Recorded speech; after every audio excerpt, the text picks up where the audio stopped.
Hola, buen día. Hoy con mi grupo de trabajo hablaremos sobre la escala analgésica y sobre el manejo del dolor.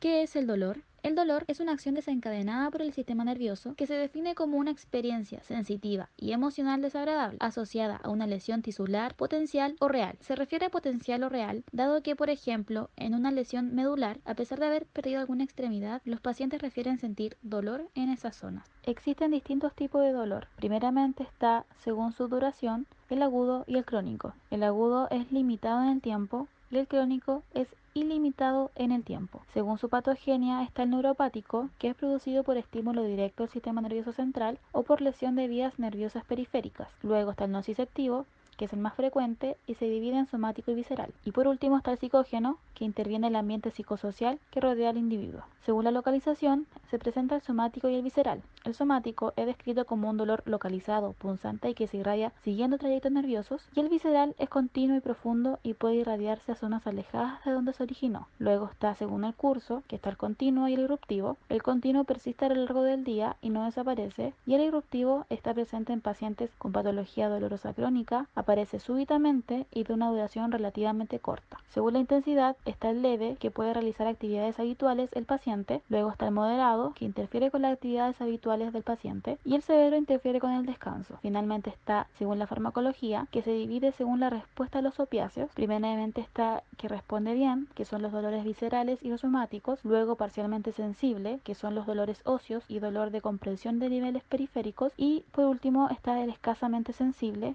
que es el dolor por espasmo de la musculatura estriada y el dolor por infiltración de destrucción de nervios periféricos.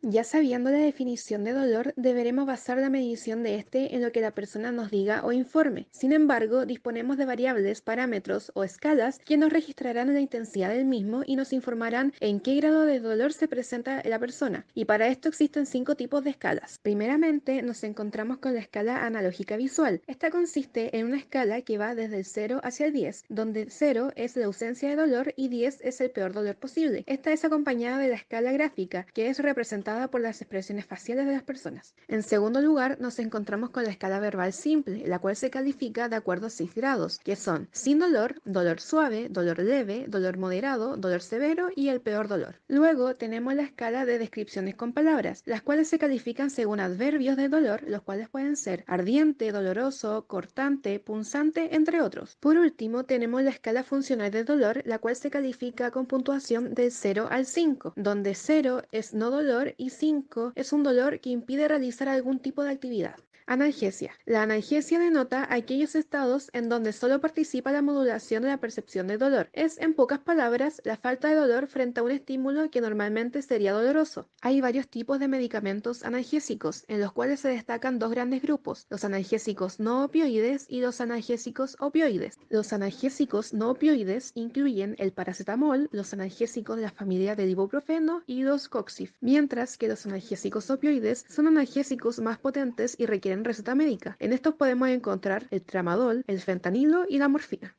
La escala analgésica es una tabla creada por la OMS en el año 1986, la cual es utilizada para aliviar el dolor del paciente según la intensidad de este dolor. Esta se asocia a la escala del dolor EVA para establecer el escalón correspondiente. El primer escalón está asociado a un dolor leve que va del 1 al 3 en la escala EVA, y ejemplos de fármacos para este escalón sería el paracetamol y el metamizol. El segundo escalón está asociado a un dolor moderado del 4 al 6 en la escala EVA. En este escalón tenemos fármacos como la codeína y el tramadol. El tercer escalón está asociado a un dolor severo y es mayor a 6 en la escala EVA. Ejemplos de este escalón serían fármacos como la morfina y el fentanilo. Y por último, el cuarto escalón está asociado a un dolor insoportable. Una vez que el dolor del paciente es clasificado mediante la escala EVA, se debe recurrir a los analgésicos del primer escalón, pero si el dolor persiste, se debe ir subiendo de escalón. Según las normas de uso de la escala analgésica, la cuantificación de la intensidad del dolor es indispensable en el manejo y seguimiento del dolor. También la subida de escalón en esta escala va a depender del fallo del escalón anterior. En primer lugar, se prescriben los analgésicos del primer escalón. Si el dolor no mejora, se pasará a los analgésicos del segundo escalón, que puede ser combinado con los del primer escalón más algún coadyuvante si es que es necesario, y si con esto no mejora, se pasa al tercer escalón, con los opioides potentes. Si hay fallo en un escalón, el intercambio entre fármacos del mismo escalón puede que no mejore la analgesia. Si el segundo escalón no es eficaz, no se debe demorar la subida al tercer escalón. La prescripción de coanalgésicos se basa en la causa del dolor y se debe mantener al subir de escalón. No se deben mezclar los opioides débiles con los opioides potentes y se debe prescribir cobertura analgésica del dolor irruptivo. Manejo del dolor en mujeres embarazadas. embarazadas debe enfocarse en primera instancia de forma no farmacológica. Algunos ejemplos de estas técnicas son la acupuntura, ejercicio de relajación, terapia física, masoterapia, entre otros. Si esto no resultase, se recurre al uso de fármacos evaluando siempre el riesgo-beneficio, puesto que entre la semana cuarta y 10ª hay mayor riesgo de teratogenicidad, ya que se produce la organogénesis, o sea, la formación de los órganos del feto. Posterior a la semana 10, los fármacos pueden afectar órganos fetales, disminuir la cantidad de líquido amniótico, generar retardo del crecimiento intrauterino, retrasar el parto, desencadenar un parto prematuro o síndromes, etc. Síndromes dolorosos más frecuentes de la mujer embarazada no relacionados a causas obstétricas. En primer lugar está la migraña, le sigue el dolor musculoesquelético relacionado a dolores de la espalda o de la zona pélvica, le prosigue la pubalgia y en cuarto lugar el síndrome del túnel carpiano. Recomendaciones en caso de que sienta algún tipo de dolor. Primero, no automedicarse. Durante el embarazo suele ser más limitado la ingesta de estos medicamentos, ya que aumenta las probabilidades de ser riesgosos para el feto. Segundo, siempre consultar a su médico en caso de malestar para que éste le indique medicamentos acordes a sus síntomas y sean seguros tanto para usted como para su embarazo, ya que éste se guiará por la clasificación de la tabla FDA, la que clasifica los medicamentos según estudios o evidencia de efectos adversos para desarrollar teratogenia. Su médico evaluará los riesgos-beneficios según su historia clínica y sus síntomas.